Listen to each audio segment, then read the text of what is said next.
বিশ্ব রাজনীতির মঞ্চে আবারও সাড়া ফেললেন যুক্তরাষ্ট্রের প্রাক্তন প্রেসিডেন্ট ডোনাল্ড ট্রাম্প। সৌদি যুক্তরাষ্ট্র বিনিয়োগ ফোরামে তিনি দাবি করেন তার দৃঢ় কূটনৈতিক পদক্ষেপের মাধ্যমে ভারত ও পাকিস্তানের মধ্যে সম্ভাব্য পারমাণবিক যুদ্ধ ঠেকানো সম্ভব হয়েছিল। আমি স্পষ্টভাবে জানিয়ে দিয়েছিলাম, যদি একটাও মিসাইল ছোড়া হয় তাহলে কোনো বাণিজ্য থাকবে না। আমি কথার তলে কার্যকরী পদক্ষেপ নিয়েছিলাম, আর সেই পদক্ষেপই ছিল শান্তির মন্ত্র। এমনই দাবি করছেন ট্রাম্প, যা আলোড়ন সৃষ্টি করেছে আন্তর্জাতিক মহলে। বিশ্ব শান্তির পক্ষে তার কৌশল ছিল নির্দয় এবং একরোখা। বিশ্বের কোনো শক্তি যদি যুদ্ধ করতে চায় তাহলে তারা বাণিজ্য করতে পারবে না। এটা ছিল আমার স্পষ্ট বার্তা, বলেছেন তিনি। এমন এক সময় যখন ভারত পাকিস্তান উভয়ই পারমাণবিক অস্ত্রধারী দেশ, ট্রাম্পের এমন কৌশল বিশ্বে নতুন আশার আলো জ্বালিয়েছে। কূটনীতিকরা মনে করছেন ট্রাম্পের এই ধরনের কঠোর পদক্ষেপ বিশ্ব শান্তির জন্য এক নতুন দৃষ্টিভঙ্গি উপস্থাপন করেছে।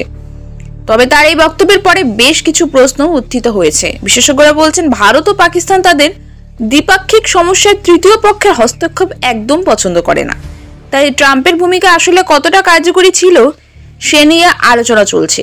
তবে ট্রাম্পের এই মন্তব্যের পর বিশ্ব কূটনীতির মঞ্চে তার নেতৃত্ব নিয়ে নতুন করে আলোচনা শুরু হয়েছে। তার নো ট্রেড যদি মিসাইল ফ্লাই কৌশল কি আসলেই নতুন শান্তির সূচনা করলো, তা সময়ই বলে দেবে। Things that you make so beautifully in my first 4 years and rebuilt it into the most powerful military there is.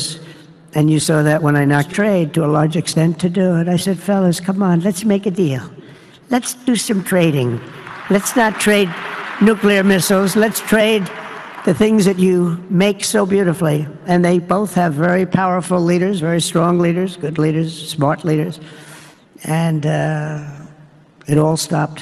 Hopefully it'll remain that way, but it all stopped. I was very proud of Marco Rubio and all of the people that worked so hard. Marco, stand up. What a great job you did on that. Thank you, J.D. Vance, Marco.